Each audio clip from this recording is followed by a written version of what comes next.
Suddenly, some of the munches began regaining their senses. One of them, confused, asked, "What am I doing right now?"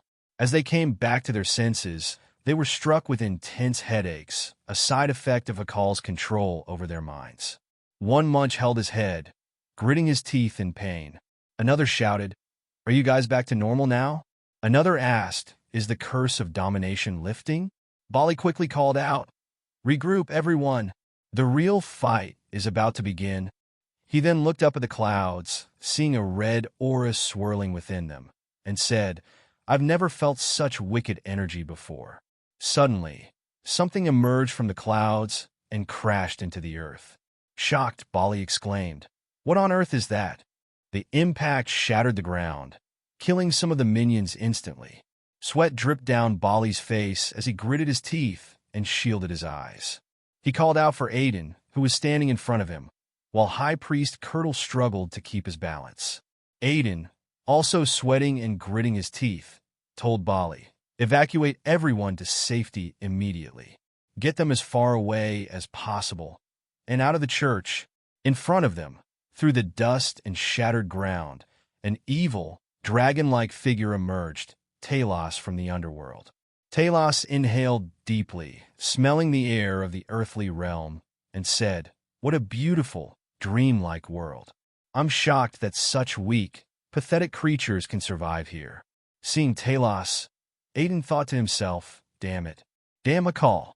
He brought something unbelievable."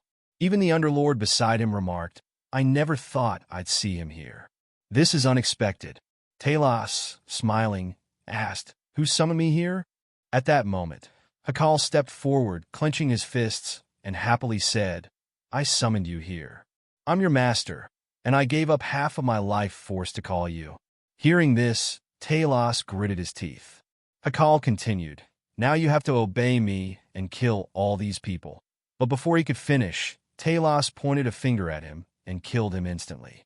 With a crazed smile, Taos said, "I thought my summoner would have a delicious soul, but you're filthy. I don't want my first meal to be your soul." Aiden thought to himself, "Taos, the Underlord demon who brought destruction upon the world in my past life. He's intelligent, so he must be a high-ranking Taos." He continued thinking, even most sword masters would struggle to fight him.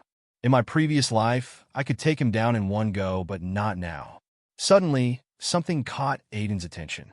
When he turned, he saw that all the minions, even the High Priest and Bali, had collapsed to the ground, unconscious. What the hell is happening? He wondered. A blue-purple aura was swirling all around. The Underlord explained, "Taos has a special skill called elusive fog. It drains the life force of those who breathe it in, trapping them in a nightmare. But of course it won't work on you because you have me." Aiden, still gritting his teeth and sweating, thought, "I think I knew this Taos. But who is he really?"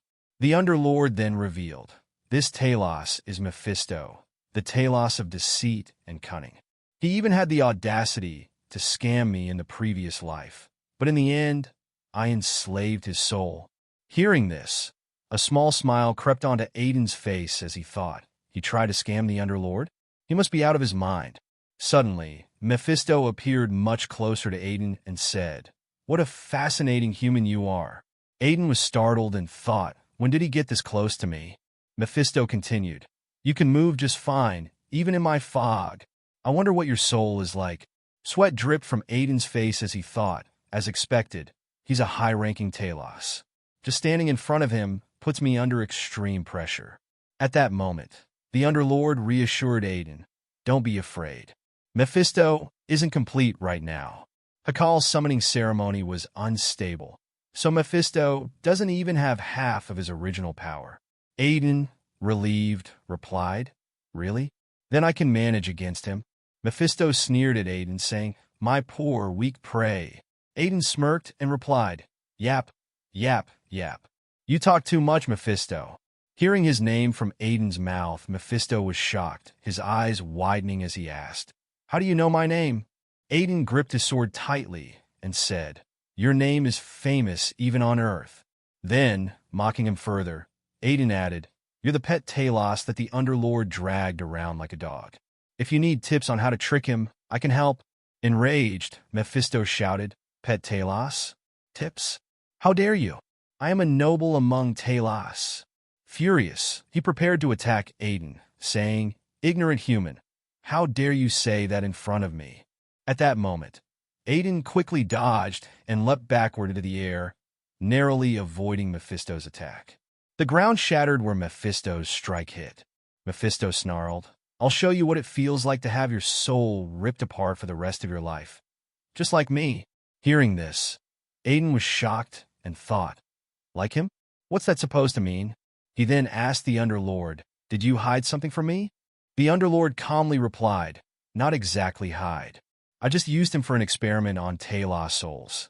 I wanted to see if he could stay conscious while his soul was ripped apart and put back together over and over, and how to inflict pain on souls." Now back on the ground, Aiden sighed and said, I forgot who you were for a second. You're a lunatic too." The Underlord responded, "I guarantee you, not as crazy as you." Aiden thought to himself, "There are too many people here. We need to fight somewhere else." As Mephisto grew angrier, he charged at Aiden, shouting, "Where are you trying to run, pathetic human?" He opened his hand, preparing another attack, but Aiden dodged it again. Aiden, feeling the pressure, asked the Underlord, "You said he doesn't even have half his power, right? Yet he's still much stronger than I expected."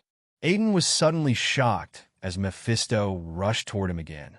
Mephisto attempted to kick Aiden, but Aiden narrowly dodged using his sword, gritting his teeth as he struggled to hold his ground against Mephisto's attacks. However, Mephisto landed another powerful kick, sending Aiden flying backward into a pillar. The impact left Aiden in pain, and he struggled to recover. Mephisto smiled and taunted, "You're still standing after my attack? You're not just an ordinary human." Aiden trembled, thinking to himself, "I can't use Banshee's shield yet. It still needs time to recover. There's only one option to defeat Mephisto, though I don't like it." He then recalled, "Thanks to that top-grade potion Hakal gave me, all my abilities improved by a whole level, even ones I didn't expect. I'm not sure if I should be grateful to him." At that moment, Aiden decided to tap into the power of Beelzebub, and a red-black aura surged from his sword. Seeing this, Mephisto was shocked and gritted his teeth. "What is that energy?" Aiden brought his sword closer to his face, thinking, because of Hakal's potion, even Beelzebub's power of gluttony has become stronger. It can now manifest the souls it consumed and turn them into wraiths. He then shouted, "Skill, Wraith Enslavement." More dark, evil energy swirled around the sword, and Mephisto, stunned, exclaimed, "Wraith Enslavement? Only warlocks using dark demonic energy can use that. How can you use that power?" Just then, a high troll emerged from Beelzebub's sword and stood before Mephisto, addressing Aiden. "Master, give me your orders." Aiden smirked and said, "The real fight begins now," mocking Mephisto. "You're just Underlord's first test subject." Enraged, Mephisto shouted, "You son of a... I'll show you what true hell is like." That's all for today. Thank you so much for watching. I hope you guys enjoyed this recap. If you'd like to see more Manhwa recaps like this, please don't forget to like, comment, and subscribe to my channel. That way, you'll stay updated on all my future content. Until next time, take care.